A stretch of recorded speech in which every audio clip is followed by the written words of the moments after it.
All right. Do you think that the United States of America is a gender-considerate nation? Within the last couple of years, I'd say that it is a lot more gender, I'd call it, what would I call the word? Gender savvy, because there's a lot more just like the restrooms, and people are more open to basically anything gender specific. It's not just like, oh, if you're a boy then you have to wear pants and shirts. If you want to wear a tutu, you can wear a tutu. If you're a girl, you can dress like what guys dress like, so there's not really gender norms anymore. All right. Let me put it this way. In my lifetime, I see it more now than I ever have before. Yeah. Okay. Yeah.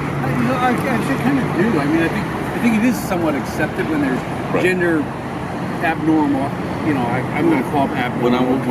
When I was younger, it was women were in their place. They were the Ozzie and Harriet. Dad went out, made the living, and mom stayed at home and took care of the house.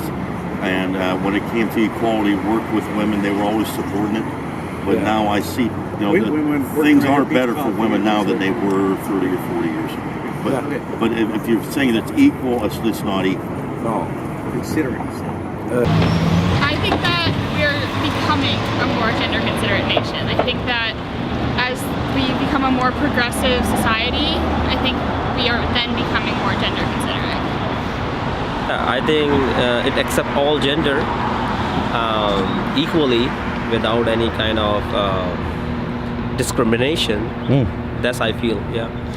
Do you think that younger generations tend to be more inclusive and less biased when discussing gender? Yeah, because I think they're less focused on like the stereotypes or the things that used to be part of society. They're more progressive now as the society is changing. Okay.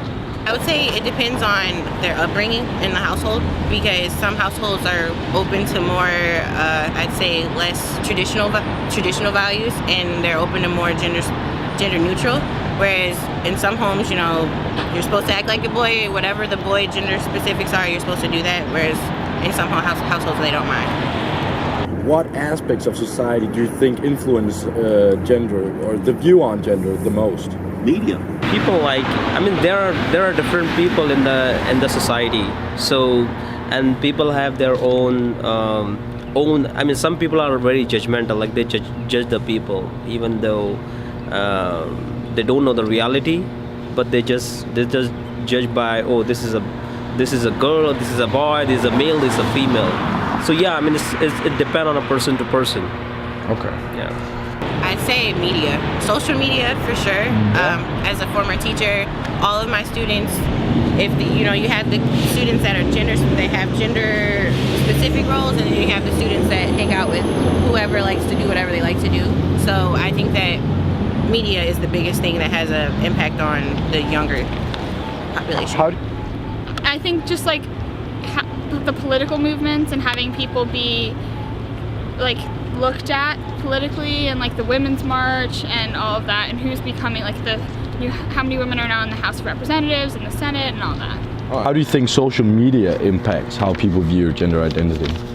Social media not only impact in this sector, in this particular topic, but in every aspect of life. Because whatever, it's also depend on the person who is handling the media basically, or who is basically the host, who's basically covering that story. Yeah. If he has his mentality towards like biased nature, he would definitely cover the story, or he will send the message which he would like to send, not the reality. Okay. So I think media has a major role. Yes. Okay. I'd say that Snapchat, Instagram, Facebook, I don't know if you guys still use Facebook, but I think that they're big. You see things like Cardi B, you see guys that want to be like Cardi B, you see girls that want to be like Cardi B, so I think that it's a good way to get it out there, and it can be used in a negative way, and it can be used in a positive light. So it's all about really honestly how people feel. If you're for gender neutral things, or if you're not for gender neutral, it just depends on people's personal preference. All right. I think being able to show like a lot of people, like showing the vast areas of gender using social media, I think it spreads images and spreads people to be able to connect with other people. Well, I would say that, given the last election, they might be a little, women are starting to become much more powerful in terms of, being able to be successful in elections. I think, I don't think all men are that way. I think there's a lot of, there's a broad spectrum of reaction to that. I think there are some segments of society that are becoming a little bit more energized in terms of wanting to see women return to, more traditional roles. And, we've become a much more polarized society politically and ideologically. And so, you see more extremes of positions on that. So I think there are some men that, do feel a little bit threatened by women's increased roles. I think there's been, just a change in the conversation in terms of, what women find is acceptable behavior and unacceptable behavior. Yes, please. In Sweden, this gender-neutral upbringing has become really popular. Yeah. Do you think a lot of people are worried that this just confuses children more than it helps them? Do you think that's the case, or do you think that this will actually empower them in finding their own gender? I think it can have, positive and negative things. I think one of these issues is sometimes when you the neutral gender raising of children is very often also accompanied, as far as what I read about it, and this mostly just through mainstream media. So please, that's not an expert opinion. This is my personal opinion here.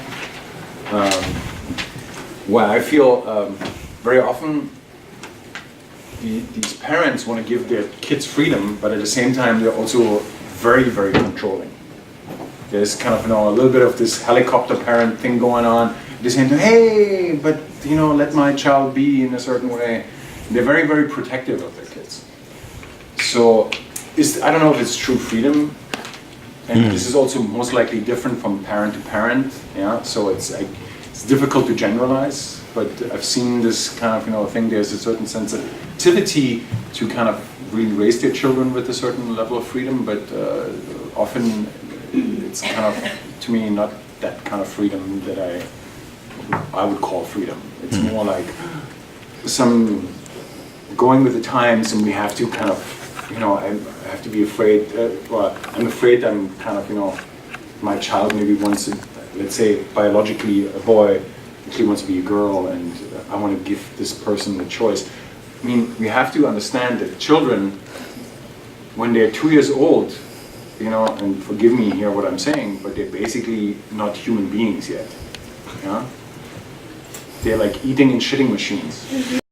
Okay? So how do they know, first of all, who they are, what they want, beyond the fact what they want to eat? Okay? And that they want to sleep and scream, whatever, somehow, I think sometimes the problem is there's an overemphasis on feelings in this world. This kind of, anything that, I have a little boo here, too much, okay? And so that we kind of that we identify feelings as an authentic identity, and I think that's a problem. Yeah? Because if you say so, if you say that this is the case, then first of all we negate this whole notion of social construction. We go back to modernism, where we say there's a true self in me, here somewhere hidden. And if you think of yourself really progressive, then you're actually creating some form of religion.